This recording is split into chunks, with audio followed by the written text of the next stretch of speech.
All right, so let's see if we can't get on to the next little level of conversation here. This is an image of the moon. Okay, of course. This is what we normally see when we look in the heavens at nighttime. Like the other night, I don't know if anybody noticed, but not last night, but night before last, it was a full moon. And I woke up about somewhere around 2 o'clock in the morning, and I tend to do this for some reason. But I woke up, and I wear covers like a little mask over my eyes when I sleep, so it cuts out all light. I do it for a couple different reasons, but mainly so I don't get disturbed. But I could see around the corners of the thing, you know, because it moves around when I'm rolling around the bed and stuff. I could see the room was kind of lit up, and I'm like, that's weird. Is it morning time? So I lifted it up and peeked out, and I'm like, and then I looked at the clock because I could see it from my bed, and I'm like, how is it this bright, like it's daylight outside, and it's 2 or whatever it was in the morning? And I closed the cover back down, and I was like, wait a minute, I got to look outside. So I get up and I go peek out the curtain, and it's like daylight outside. And I'm like, I mean, not like middle of the day, bright, you know, clear, but it was like daylight outside. And I was like, okay, it must be a full moon. So I sit back down in the bed, and I got ready to lay down again. And I'm like, wait a minute, something's not normal. So I got up and went out on the front porch. And you could see like in the daytime when the sun shines, you have the shadows where the sun's not shining, you have the light lines and everything, you know, with the shadows over here and over there. Maybe it's just me. Maybe I'm just trippy. But it was, I mean, I'm 56, and I ain't never seen it that bright at nighttime before. Is I don't know that anyone else happened to be up the other night and see it, but man, it was bright.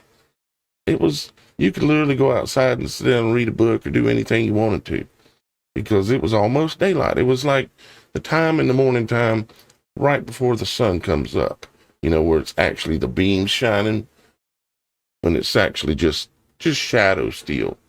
But the sun's up, but you just can't see a direct line of it, and it's not shining directly on the trees. It's like everything's still in that shadow, but it's very bright outside. It was literally like that. You didn't happen to get up the other night, in the middle of the night, did you, Shannon? And see the full moon? Shannon? Did I lose Shannon? I was having some audio issues. Sorry, got it. Got it fixed? Okay. I was fixing to check on you. I get it up. Did you happen to get up the other night? I'm usually not asleep till like 3 in the morning anyways, no matter what. So yes, I've been up and I've seen a lot of weird things. Although I have some video. Of course, I'm waiting for my husband to airdrop it to me because I had to use his camera. But on September 4th, we were out in Laguna. I was driving back, and I saw the weirdest thing I think I've ever seen, like off in the distance in the hills on the way home before I got onto the 91 going east. You could see this orange flash of light, but it wasn't like it was a lightning strike necessarily, but it looked like a plasma kind of a thing. And it was very misty and foggy. So I could see it in the basin of the hills as we were driving, and it caught my attention. And then it happened again. So that caught my attention. And then the next thing I saw, it is so hard to describe. It looked like a spirit being, but it was like fiery and plasma-y and transparent. And it just shot up and had this trail of light that followed it. And just disappeared. And then seconds later, you could see all within the basin of those hills, the orange plasma kind of go off again in the mist, and it just lit up the entirety of the basin of those mountains, and it was just the craziest Did you thing. see the light source at all, or was it like just no, and there were 3 planes right up above it, like 3 planes, all in like a triangle formation up above it, but there was no there was nothing that could just cause that within the basin of these hills. It wasn't fireworks, it wasn't anything I've ever seen. And then we get home, and hours later, it's like 1:30ish in the morning, I see a big giant plasma orb just shooting off colors, and it was like massively huge off over by the hills. And I make Andy come and look at it, and of course he's Mr. Debunk everything. Oh, there's some rational explanation. Oh, yeah. And I'm like, I am literally looking out this window between this time and this time every night, and I've never seen anything like that. So I recorded it the best I could at the time, and I've got that footage once my husband gets it to me. But it was a very weird night because I've never seen so many anomalies that were so weird all at once. But you didn't see the moon 2 nights ago. No. Well, 2 nights ago, I mean, I did, but it wasn't. Did you go outside at like 2 or? Because you're 3 hours different than me. So the moon would have just been rising for you, probably. Yeah, I didn't see. But for me, it was directly up above, and it's just, it was just, I'd never seen it that bright in the middle of the night before. It was just strange. I don't know if y'all guys seen that. Make a comment or something. Let me know that you've seen how bright it was, or maybe you say you've seen it and it was just normal. But for me, I hyper pay attention to everything these days, so maybe I'm just over hyper paying attention. But all right, so let's get back to the moon here. Okay, there's several reasons why I'm showing this. This is what we generally see when we look up into the heavens, and we see what looks like what looks like a ball, of course, and we know that it rolls, as it goes, but it never turns. It always just rolls, never shows the other side. And I could probably explain why I think that is, but yeah, it rolls like this, but never shows the other side. And I know I've said before, I talked about how there's the possibility of that this is a negative image, because the sun being the positive, our world being a world of duality, the positive and the negative, and this looks like a negative photo, for instance. But let's look at this. The moon, if you look at it, and some of you may have heard me mention this before, but this is supposedly like a closer up photo of the moon. And give me just 1 second.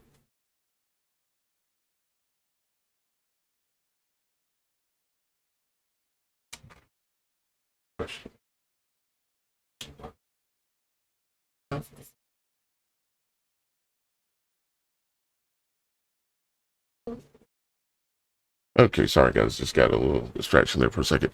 So if you look here, now what they've told us is that there are, rocks and asteroids and comets and all these things that are flying through the heavens, and they slam into the moon. Okay, now, I'm sure Shannon's heard me say this before, but if you look at this entire image, for instance, or if we zoom in, where's the impact crater that comes from an angle? Okay, because all the asteroids and all the comets and all the rocks and all this that made these craters didn't come from the Earth. right? Why are they all a circle? Like they were all hit from straight on. Where are the glance marks? Where are like if you take a rock and you throw it on the ground, it ain't going to leave a perfect circle unless you throw it straight down and hit dirt so it distributes evenly. Why? Now, I'm not saying that I'm going to tell you why or I have the answer exactly. What I'm saying is that these can't be impact marks because there are no glances. They're all round. I mean, shouldn't there be one glance that looks like it went bing, bounced off of it like a cue ball hitting the 8-ball or something? But no, they all look straight on. So what that means, it means the moon is not what we've been told. If it were, we would have it would look like spaghetti on here. We'd have glances from every different direction, but we don't. It means these craters are not what they appear to be. They're not craters as in something hit it and created it. Now, can I say I know exactly what they are? No, I can't. I can't. But I know the moon is not what we think. And that kind of brings me to, let me see here.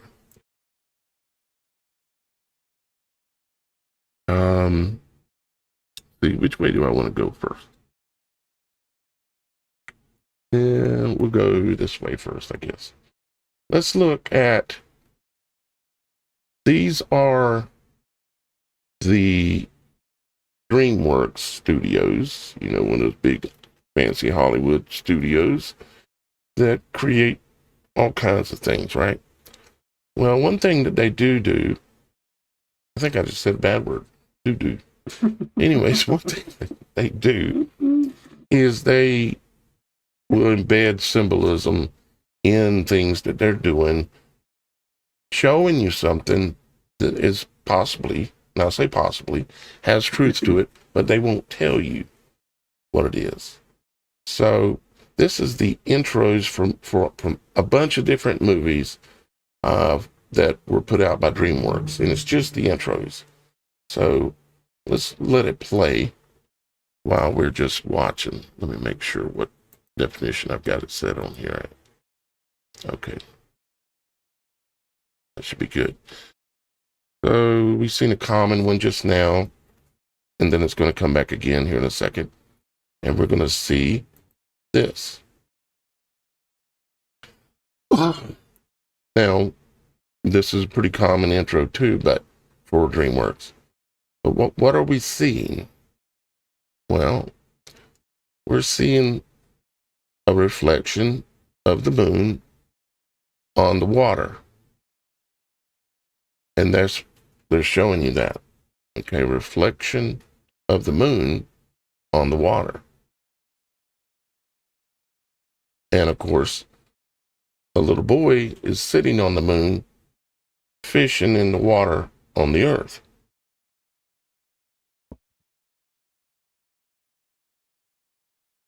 Okay, so here he is. He's sitting on the moon, fishing in the water on the earth.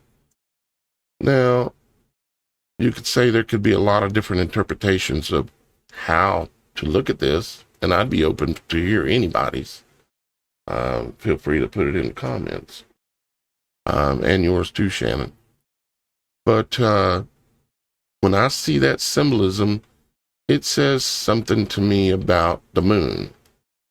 And it even says something to me about our earth. And it says something, I think, about the sun. And it appears to, let me hold that and let's just watch a couple more. And then I'm going to tell you what it appears to be.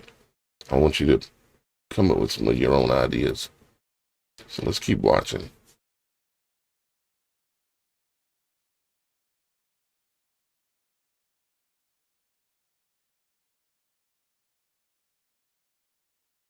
There comes another one.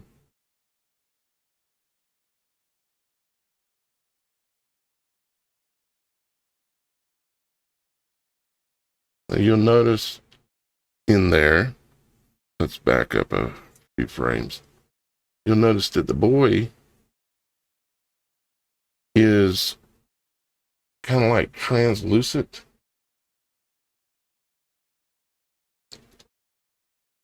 He's in a negative image, is what I'm saying.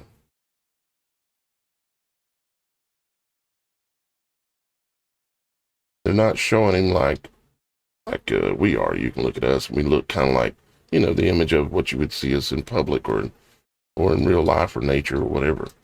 In this case, though, they've got the boy in negative image. Why did they choose to do that? Why not have the boy looking like a true little boy sitting on the phase of the moon, right? I think there's a reason. I think they were showing something, knowing that no one would ever see it. Let's keep going.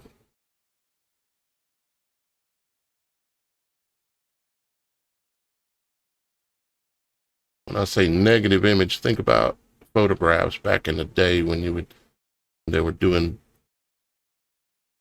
photography.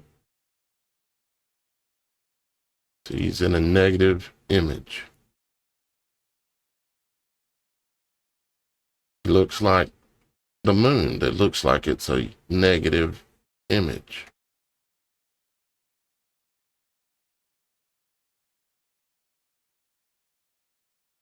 And it's going to make me watch a commercial.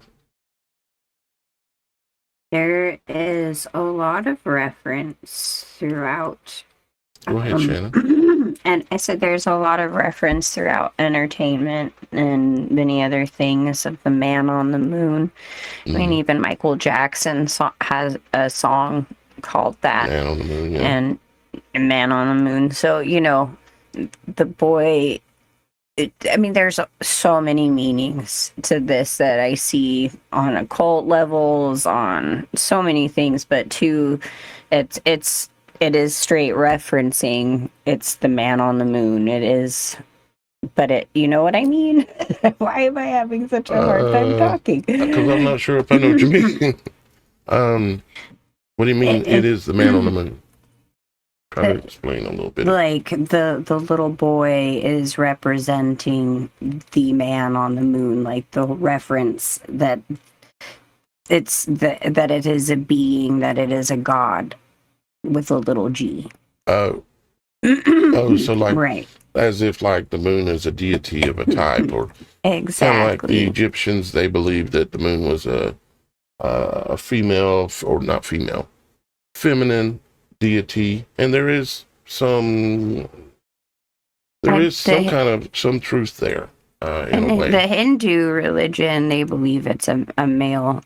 It goes back, it goes back and forth in different cultures. Right? It goes back and forth in different cultures where it's either a goddess or a god. But it's reference to the man on the moon, meaning the god of that it is a god, and it's interesting because he's fishing. You know what I mean? Which is a reference in Christianity, fisher of men, the whole 9 yards. So they're trying to make savior reference there. Do these, if we look at this, I'm going frame by frame here. So the bobber is coming down. It hits the water. And of course, we get the ripples. And it makes me think of cymatics a little bit when it's doing this, frequency. And of course, there's several other thoughts that I'm going to say as well when I think it's a good time to say them. But you're looking. I mean, what is someone trying to say when they got a little boy in a negative format, like a negative photo, that is sitting on a moon that looks like it's in a negative photo, or looks like a negative image, and he is fishing in the waters. And when his bobber hits the water, which has a hook on it, it flashes and makes ripples that manifest across the pond, you might say, or across all of the waters. And it's creating those circular patterns too, that you kind of notice with the craters on the moon, where it's not like it's a hit impact, but maybe more of a ripple effect that has been caused from frequency or something along those lines. I mean, they do say it sounds like a bell. Just a thought. So let me get our moon image again. Real quick. We'll go back and keep watching some more of those, but what you just said is worthy of pondering, because they're showing us he's fishing off of the moon in the waters, on either, you could just say in the waters, or you could say on Earth. It's being shown to us in a negative format, and including the little boy. And then you look at these so-called craters, and they look like the splash marks in the water. They very much do look like, not all together, but if you look at them individually, like right here where I have my mouse, that one right there. Let me see if I can zoom it up. It even has the splash up center point. Let's see if I can adjust it so we can find that one I was looking at.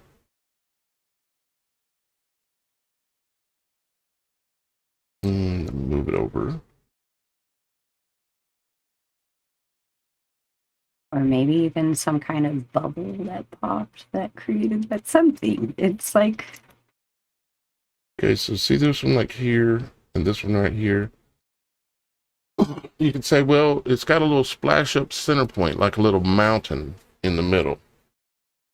See it here? And it shows up in this one here, that one, that one, that one, that one, the one down here, and over here, and a bunch of others, right? So that little splash up center point looks like a little bit of a mountain shows up. And it looks like when something has hit water and created a ring of a splash ring, and then you have that little thing, the water that pops back up in the middle, it looks kind of like that. But you'd say, well, that's reconfirming that it's soil and something hit it and caused it to create the ring and it bounced back up. But that works, except for the fact that asteroids don't come all from the same direction, which is of the direction coming from the Earth. Because, or the general direction of just they're coming straight on. All these asteroids, supposedly, and it's interesting they used the word asteroids to describe these things, right? There's always hidden secrets in what they're talking about. They call the moon, and then you got asteroids in it. Really? I mean, so that's interesting, your thought there. I'm gonna have to put that on the front shelf here and ponder that a little bit. If everything happens to be with frequency, I mean, it could even be how it was made and solidified as it was, I mean, who knows? It's just, that's what it looks like. And you can see as the rings come out in the water, how they overlap on each other. And some of them, some of the quote unquote craters on the moon look like that. It just reminded me of that question that you posed. Does this really look like asteroid craters? Right. Yeah, it's, for me anyways, it's clear it's not what they're saying. So it means it's something else.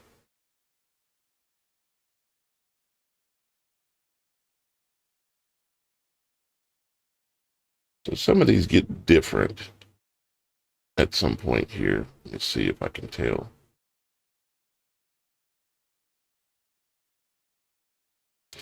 There's some coming up here in a minute that start showing some balloons. There we go. So who wants to take a guess? And I don't have this answer.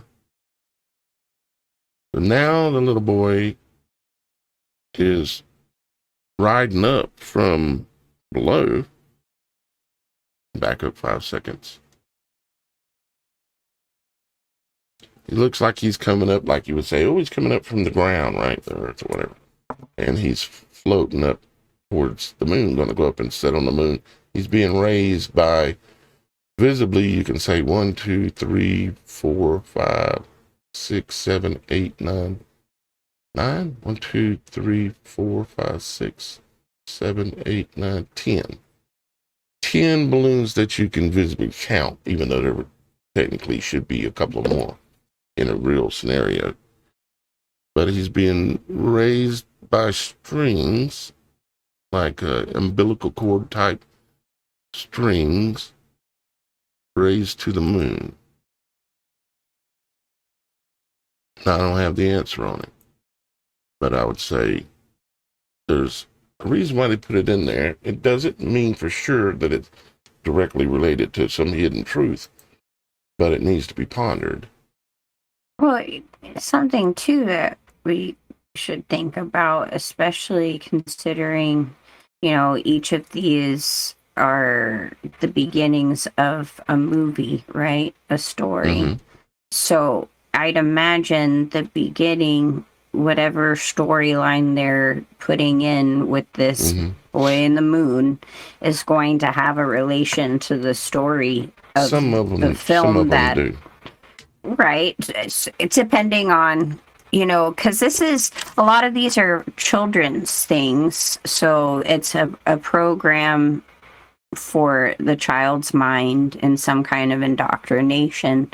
So they get this symbolism beforehand, and they do vary from film to film. And then they go into the program that is set afterwards. So my guess is there is some kind of indoctrination symbology within it that goes along with whatever they're trying to indoctrinate you in the film specifically.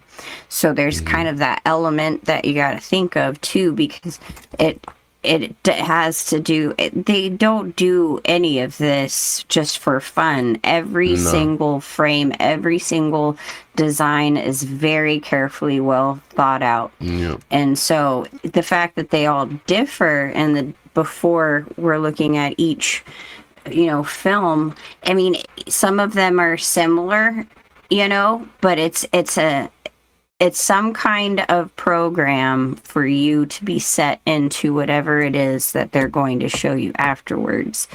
I mean, again, there's so many layers of symbolism that they put in these things.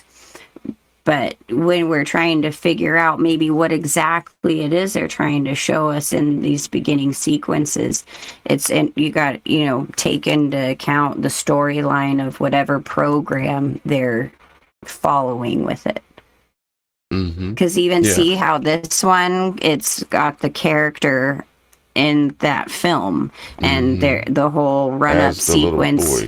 Yeah. Right. So therefore it is setting you up. It's a trigger. It's a symbolic thing to get your brain ready for whatever program is being set before you. So there's a tie-in to whatever it is that they're showing you beforehand with what they're showing next.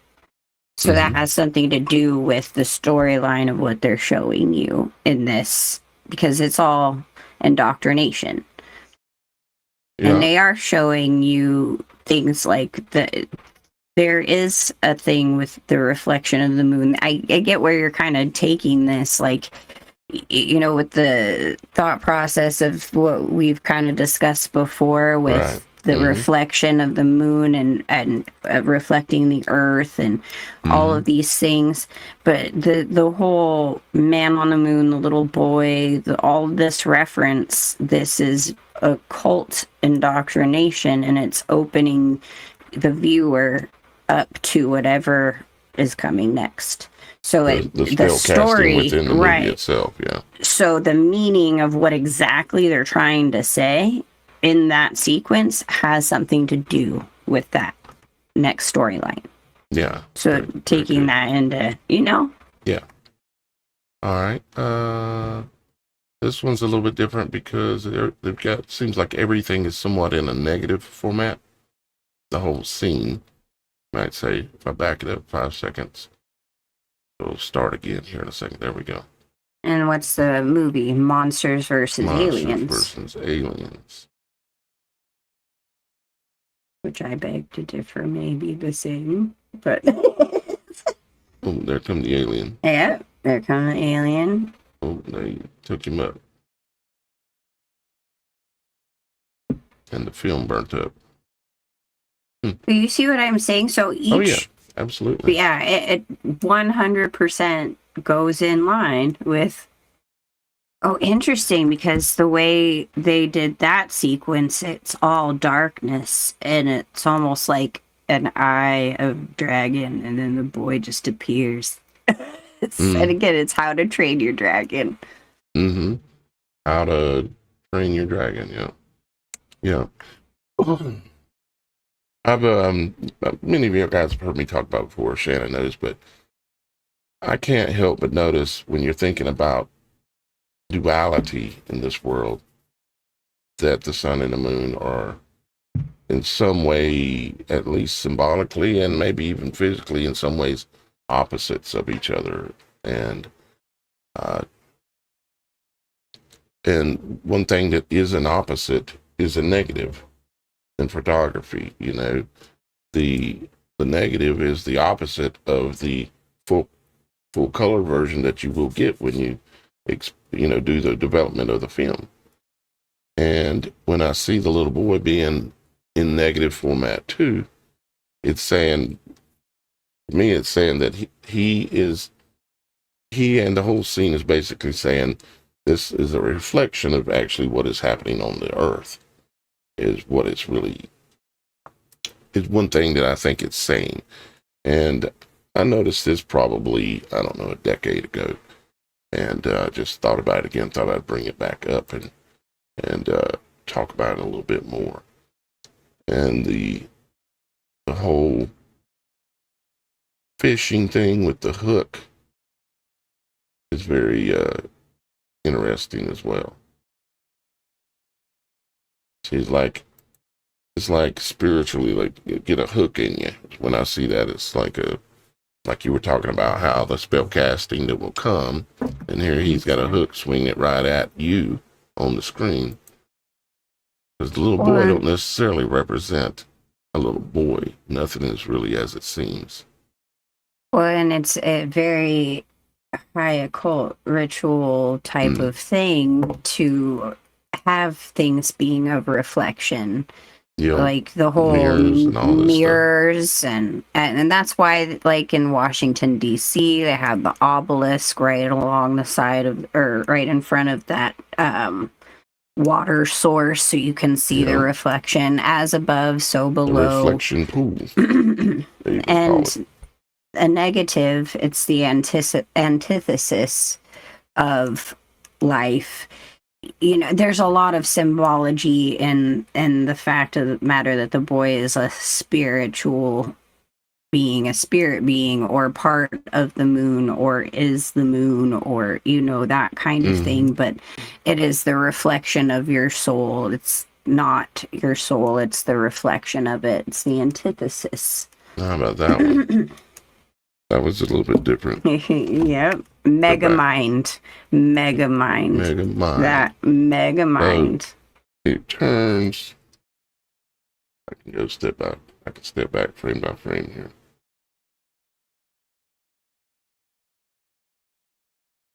you're looking at it. There we go.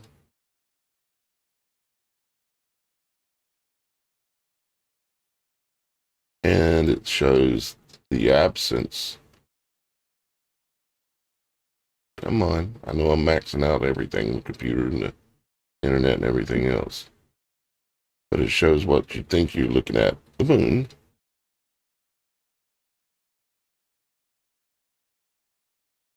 You know, maybe sometimes I look at things maybe possibly too deep, but I can't help but looking at things really deep, as deep as I can, and then come back to it another time later and look again. So we got the image of the little boy sitting on the moon in a negative format, and then all of a sudden it goes and shows you what you would, I guess you would interpret as maybe an eclipse. And kind of turns what you thought was the darkness into light.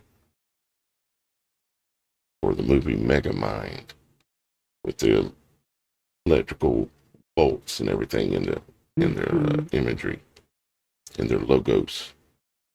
Which is about an alien, of course, who grew up somehow on Earth with An alien? An alien, yes, really? and he tries to plan to take over the world because he has a huge brain and he's smart, but then finds out that it's one of those things. It's aliens, okay? Lovely. Sounds like AI. But you know, too, all of these are programmed for children. Yeah, right. So. Isn't that insane? This is what... Isn't DreamWorks tied in with Disney, I think? Of course, everything is. Everything is, yeah. Including NASA. Goes back to the mouse. Everything leads to the mouse, guys. Seems that way, don't it? That one was quite different. Yeah, it's another character out of Kung Fu Panda, and it's got the turtle shell, because that was a turtle. See, it kind of, you know, now it's like now you're thinking, oh, storyline, what's the program with this? It kind of really locks in, like, oh, there's extra meaning behind even the stuff that you would just think and pick up, you know, because you're already, wheels are turning, but you then think of the storyline. What are they programming you with, and what are they using to hook you in to get you to pay attention? This is it. So, but they want to alter your reality, your belief systems and everything using these methods. It's all subconscious programming. And they continuously, so far though, it's always the man on the moon or the little boy sitting on the moon in a negative format, and with the earth below where he is fishing, with a reflection with the cymatic water circles. Because I know when I look at that moon and I see all those circles from the same direction, that for me is enough to know that the moon is not what they say. That by itself. Don't even bring up the fact that it doesn't rotate. It only rolls. And there's a section of the moon that looks like, you know, but it does. It looks like the continents in the world. Matter of fact, maybe I'll show you guys that before we get done today, because it's I'm not saying this is the way it is, okay, but I'm going to show you something. I'm just considering thinking things, okay? Now, let's see here. Let's pull up this. Okay. Now, what you're looking at is obviously just a simple circle and a circle inside the circle.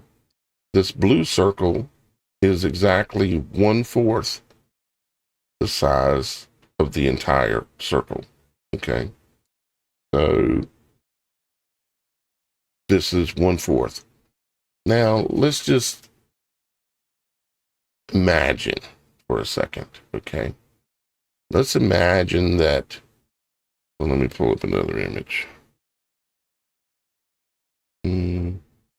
Let's imagine that we've all heard the rumors of the extra lands, like that supposedly Colonel Byrd or Admiral Byrd or whatever talked about with Antarctica and finding extra lands. And we've all seen maps depicting, I think most of us probably have anyways, seen maps depicting extra lands. And the other day I was on the show, we were talking about Revelations 6, and it talked about, and I think it does a couple other places in the Bible, but it talks about 1/4 of the earth going through this traumatic period that's called, what do you want to call it, the apocalypse or tribulation or whatever. But 1/4 of the earth goes through it. Now, this circle, the blue one, is 1/4 of this entire bigger circle. Now, when you think about cymatics and you think about the way in this world how everything seems to follow this toroidal circle pattern, like the seasons, the days, the lunar cycles, the movement of the sun, everything follows this circle pattern. And you could say it's my theory that the world that we live in is bigger than the world that we are aware of. Excuse me, the world that we live in is smaller than the world that it actually exists. Okay. Now, that could potentially explain why, for instance, the Bible says it's 1/4 of the earth that goes through this stuff due to man's sins and everything else, right? So, let's see, how can I explain this?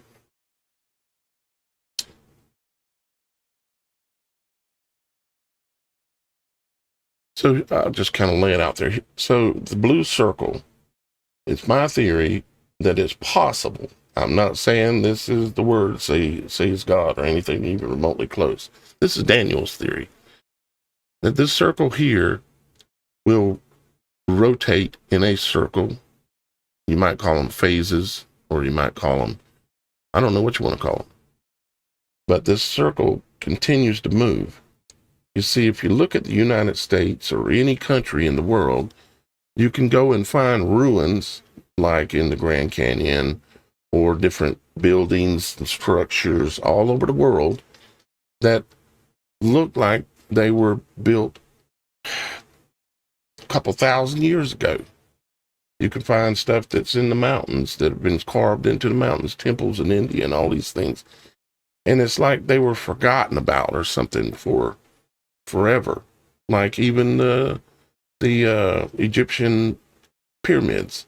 There was a period back, I don't know how many years back now, but I can remember seeing the photos of the Sphinx basically almost completely covered in dirt, the pyramids being partially covered in different ways, but yet it was like that man kind of moved on and left it behind to go through some kind of a period of kind of like how in the Bible God says that you should leave land to lay fallow for a while. I think is that the word? To not use all the same land all the time. You're supposed to have crop rotation, you might say. And so it makes me wonder if that we're not going through these cycles, and this blue circle, you might say, rolls around the big circle ever so slowly. And then that would explain why we have, in certain parts of the Antarctic, we have ice that is melting. Let's say this circle, and I don't know, but let's say it's moving counterclockwise, okay? And this is where we live in the blue circle. This is all the known land in here. Let's say it's moving counterclockwise, but it takes let's say we're just using fake numbers here. Let's just say 10,000 years for it to make, and it's probably longer, for it to make a complete circle. And when it makes that complete circle, it's gone through it's one, let's say, eon maybe, or one complete revolution. If you look at some of the clocks, there's some clocks, I think it may be Munich. I should probably pull them up, but there are clocks that are designed, very, very old clocks, but they are designed, and even some of them are literally like on the side of buildings, and they're designed just like this. They have this circle over here, and then they have the big circle. This circle keeps the time, basically, but it never moves. It moves, but it's so slight that in one person's lifetime, it would look like it hasn't moved. And so I'm wondering if we aren't following this cyclical cycle that would explain why it looks like the United States was the, what was the terms they used? Like the new land, or it's like they discovered it when it had already been discovered. And there were societies here, and you can see the remnants of it in many places across the United States. This place has been inhabited a long time ago, and then somehow it went through a period where it lay unused. And you can look at pretty much all the land in our known world, which exists, I would say, in this circle. But if this thing moved, 3/4 of the land would lay unused, and there would always be new land being brought back to life, the ice is being thawed out, and there would always be on the other side land that was freezing up and getting more frozen over time. But yet it continues to roll around this circle in this cycle, just like everything else in life does. Now, do I know I'm correct? No, I don't. No, I don't. But I find it, for me at least, it's kind of fascinating.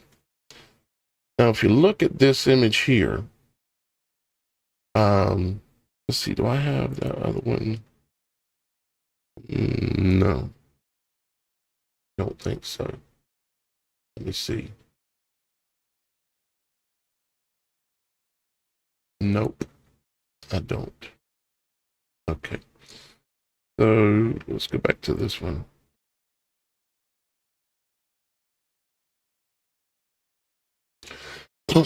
So if you look at this, and you look at this part of the moon right here, let me zoom up here. We were just looking at this part of the moon. This area right here. Matter of fact, it matches our circle that I had drawn, or pretty close to it. Okay. So imagine this 1/4 of the Earth right here. And then you look at, where'd it go? This is the 1/4 right here. And then you come here and you look at this, and there's this area that looks like it's about 1/4 that looks like it can be, you could pretty well map it out, that these areas that they call, where they, because they claim they landed on the moon right around in here, this area here. And that area there is like right here. It's like they kind of almost told the truth, saying they landed on the moon, and here's where we landed. Because it's a reflection of where that kind of thing. Possibly. Sorry, had to. Yeah, it's just the opposite, which is what they always do. They always tell us the exact opposite of truth, upside down and backwards, basically. So, is this 1/4 of the Earth continuously rotating around, continuously exposing new lands? Because I don't know what else is out there. continuously exposing new lands and at the same time continuously freezing new lands as well. For me, I think it's interesting to ponder, to consider, you know, I have to admit. And I just noticed, I hadn't noticed this on this image before, but over here on the right, it's got an image of the eyeball. You know, I've referred to the eyes being symbolically at a minimum similar to the sun and the moon. We've got two eyes. And we know that the sun looks like an eye in certain conditions. And they roll around just like our eyeballs roll around. Well, is it also what the eye itself is doing, or the earth itself is doing? Is it also rolling around this larger circle? I don't know. I can't answer yes for sure. Is this like the eye being rolled around in our heads? Or is Daniel just out of his mind? Or are people rolling their eyes? Yeah, are people... I'm just kidding. Oh, man. I had to. You took a cheap shot. I couldn't help it. Hey, yeah. I don't have my giggle queen with me. Okay, I needed a little giggle time. It's okay. It's okay. Yeah, it's all right. Love you, Roxy, if you're watching. Yeah, Roxy, we love you, darling. My little sis. Favorite. Almost, well, about tied for first. So here you got the comparison to the eyeball, which is very interesting, of course. Because, again, I mean, whoever made this right here, this image, I mean, me and them could have a really good conversation, you know, compare notes and stuff, because I can tell that they can see at least partially what I'm talking about. Let's see, they show another image up here in this top right-hand corner. Oops, where'd it go? Did I close it? I think I did. Apparently so. Let me open it back up. Man, I keep coming up with things every time. Did I close it? Like your eyes? Oh, gosh. Yeah, you're good. You're real good. I really, really need some sleep, guys. Sorry. You need Roxy here so you guys can giggle. And me off. All right, so I was trying to look up there in the top right-hand corner area, kind of see what they were showing up here.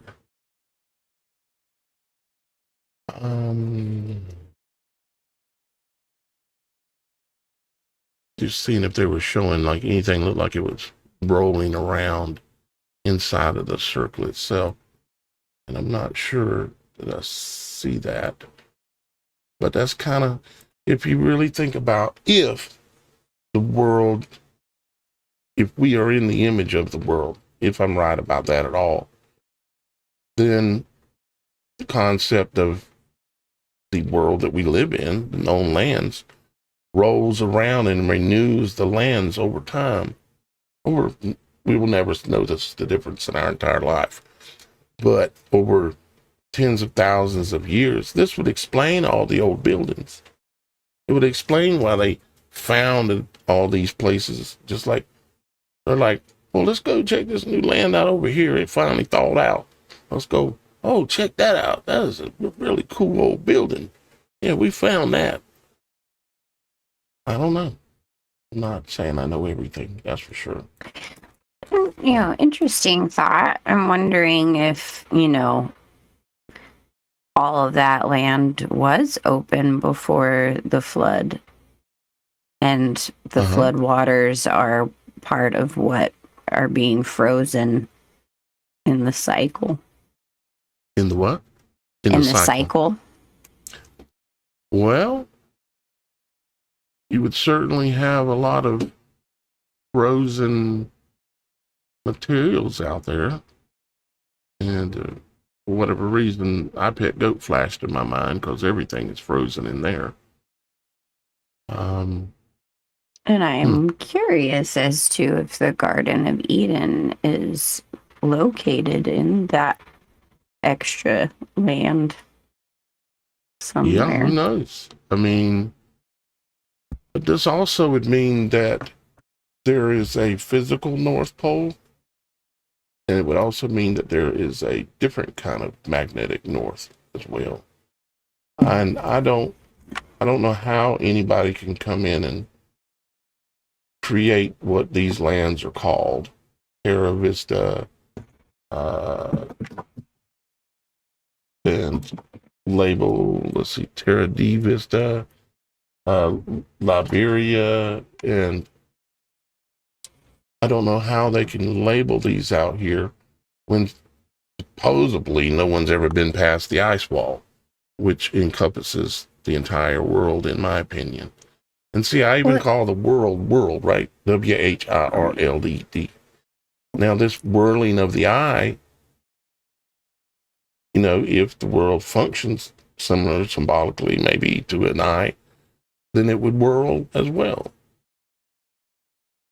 I'm used to people unsubscribing, so y'all guys go ahead and do it if you really need to. It's fine. I think people are used to you. You come here, if you want to come here and want to think and talk outside the box, the Supernatural Show is where to do it.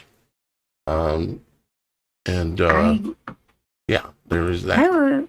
I would really, really, really love to get David on here to talk about his experience in Antarctica. I know, of course. Jesus freak? Yep, because he has been there when he worked with NASA. Now, I know that, of course, people who work in NASA are compartmentalized. Right. I know that in these facilities, you're compartmentalized. There's only so much that you're allowed to know and see when you're out there. But I would really love to know his experience there and what he was privy to, see if he's even allowed to talk about it. So maybe one of these days when Roxy's here too, because I know she'll want to ask him a million questions, but it would be really cool if he could come on and talk about it. Yeah, I'm sure David would come back on and chat with us, but you can't work at NASA. And I'm not saying anything bad about David at all. I'm just saying you can't work at NASA without an NDA. And I don't know how long that NDA is supposed to last, but you're not working at NASA without an NDA. And I've asked him, actually, you probably remember, I asked him straight out, and he didn't answer the question. So, there is that. There is that. Yeah. I mean, he is at least admitted on air in a few interviews that he has been there. So, I mean, he's at least able to admit it. So it'd be interesting to know what he's allowed to say. Right. Yeah. We'll tell him, say, whenever you can't answer that, David, because of an NDA, say Apple. Apple? Yes, exactly. Or pencil for no. Yeah, maybe we need to handle it like that. That would be great. Let's try it. All right. Guys, I wanted to point out something new that's available on the website. And, there's actually a lot of things new. This is in the shop on the website. I put up this, and this. And what it is this one here is a DVD that I would produce of the Supernatural Show Season 1. Okay. And Season 1 had well over 100 episodes. And you can purchase Season 1 on DVD. You say, well, why I want to do that? I can just watch it on YouTube. One, because YouTube ain't going to be here forever. Okay. And the knowledge that we have shared should be stored in different places around the world. Okay. You could give it to a friend. You could save a copy for yourself. You can give a copy to your son, pass it down in the wheel. You can do all kinds of things, but I truly believe there is knowledge that Shannon and I, and now with Roxy and Miss Kilman and old Dan Kennedy helping us out there for a good while.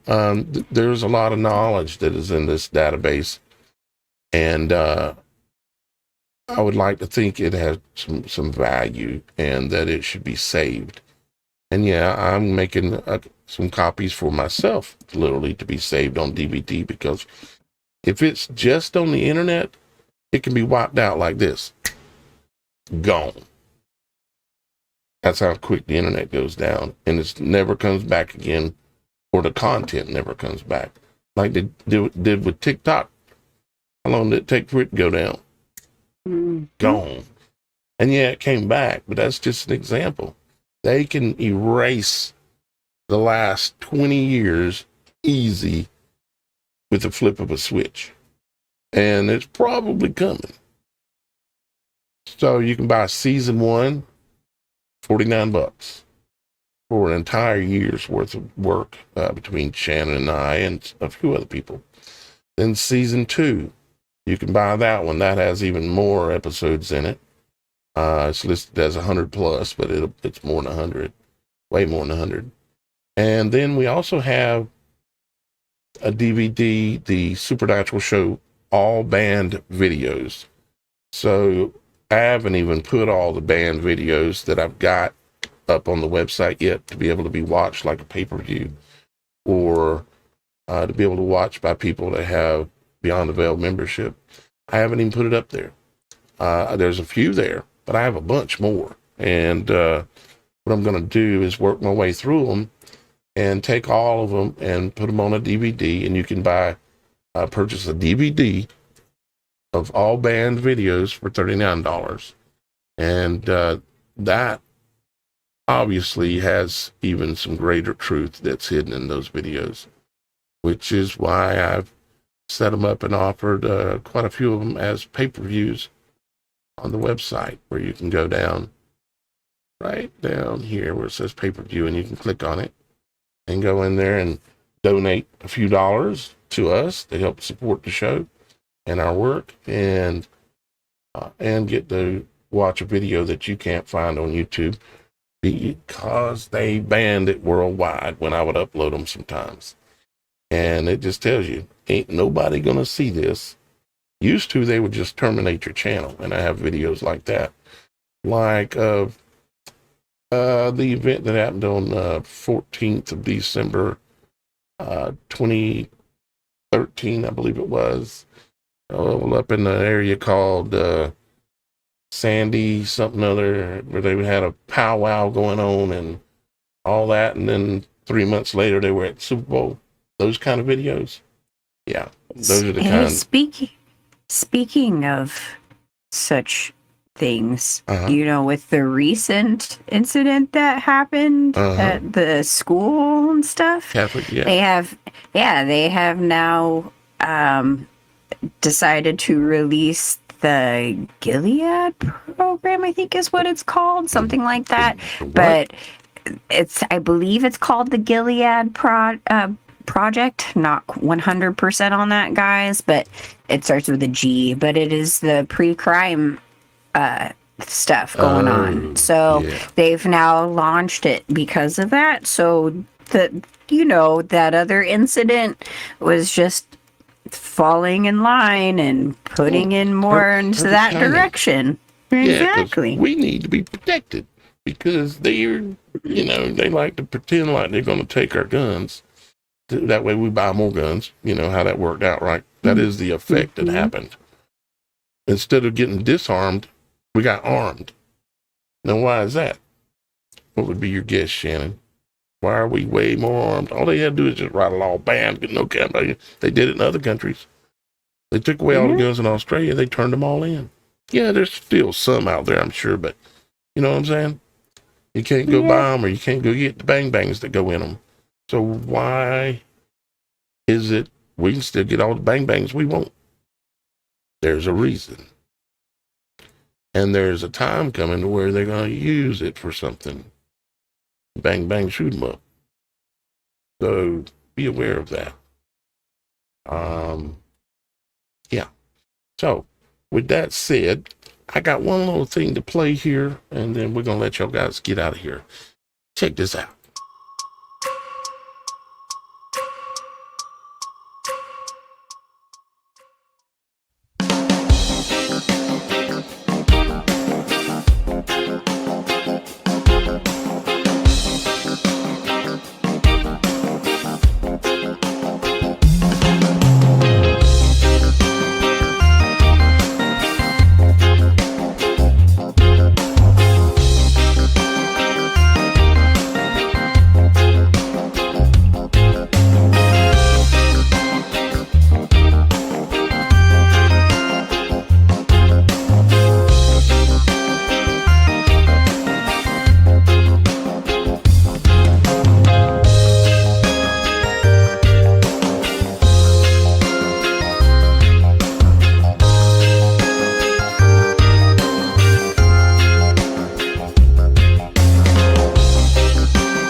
Okay. Hope y'all guys check that out. And why am I echoing? Oh, got too many mics going. I hope y'all guys check that out. And you may say, well, why is Daniel asking for help and paying for his bills when he's going on a cruise? Because I ain't going on a cruise without y'all guys. It ain't the way it works. I don't got no money, hardly even keep the lights on. And that's actually related to Chris.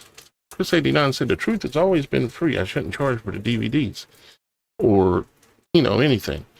The truth has not been free to me, because I'm the one providing the service, the ministry, the ministering to the people, helping bring truth to them. And it costs me greatly. So the truth is not free. And Christ was one that would take up donations to help him fund his ministry as well. And even the most smallest of donations, he appreciated the most. So I love you, Chris89, but the truth ain't been free to me. I've donated literally my life to it, and it costs a lot.